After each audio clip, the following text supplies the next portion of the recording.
Welcome back to Augustine's Captures YouTube channel. It's currently 9:25, and tomorrow I'm going to be waking up at 6 in the morning, heading down to right next to the Italian market in Center City, Philadelphia, to pick up an 87 Toyota Supra for a full restoration. Right now I'm just gonna make sure I have all the cameras set up, make sure all the details are to a T so that I'm ready to go tomorrow morning, and let's cut to then. It's like 6:45.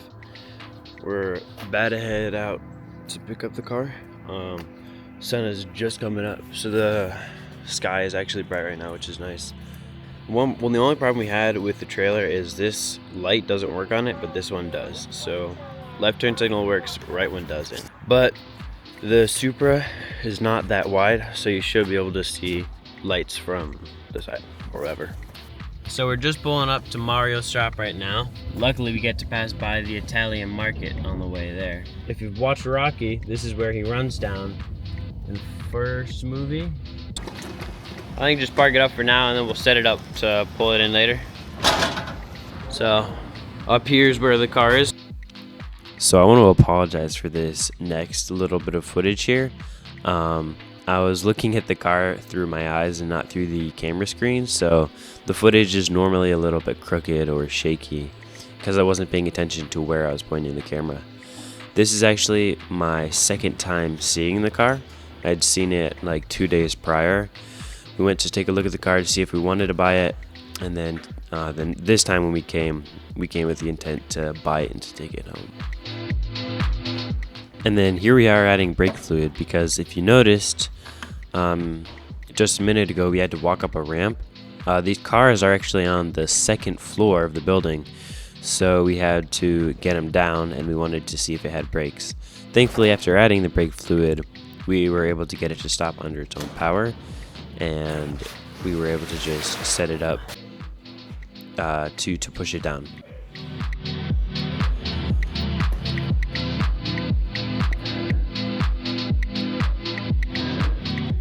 And then again, the footage here is a little bit crooked because I just didn't do a phenomenal job recording. But the upstairs room was so dusty and so dirty that we actually needed to pour water on the windows and wipe them off to see where we were going.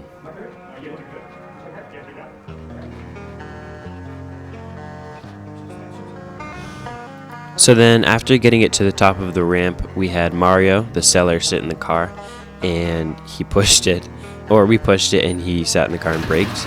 And then right about here, the brakes work too, and they lock up, and he starts sliding. But thankfully, just a little bit later, he's able to stop all the way.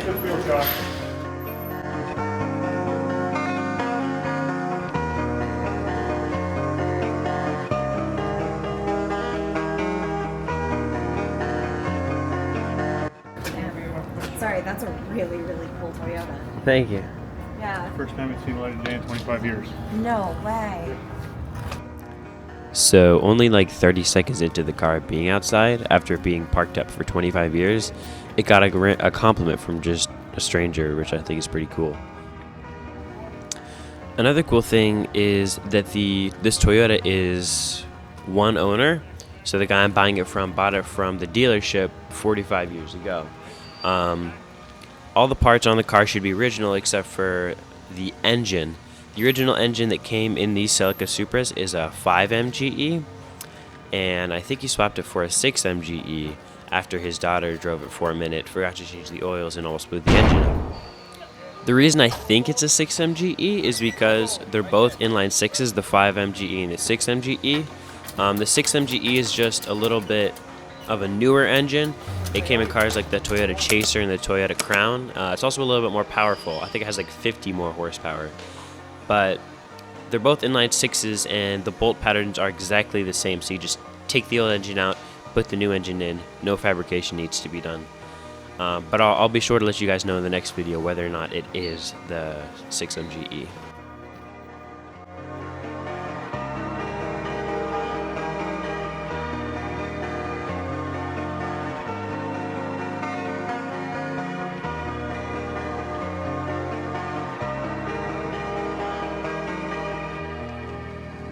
So after finishing up the paperwork, here's one last look at the car before we start our drive home.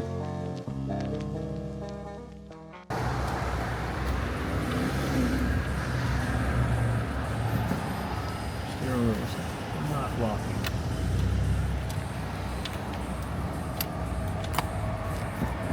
Is it locked? So you have to push the button down. Get the, Ah.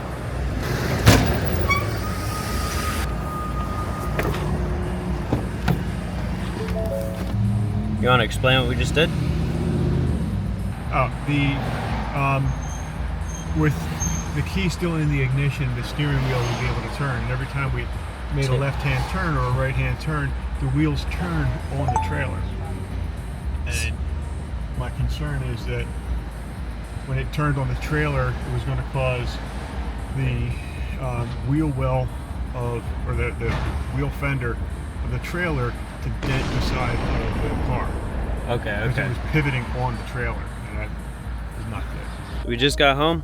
I had to move the Volvo out of the way so we could park this where it was, but here it is.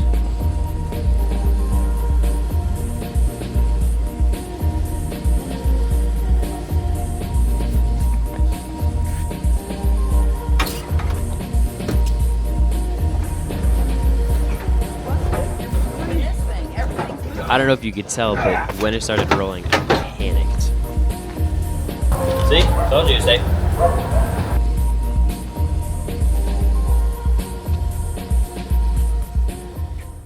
So we just got home. We just dropped it off. It's parked up for now.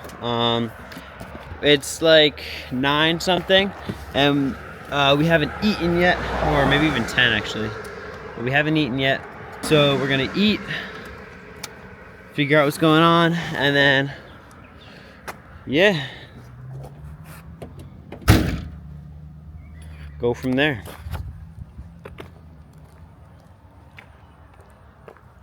Very cool car.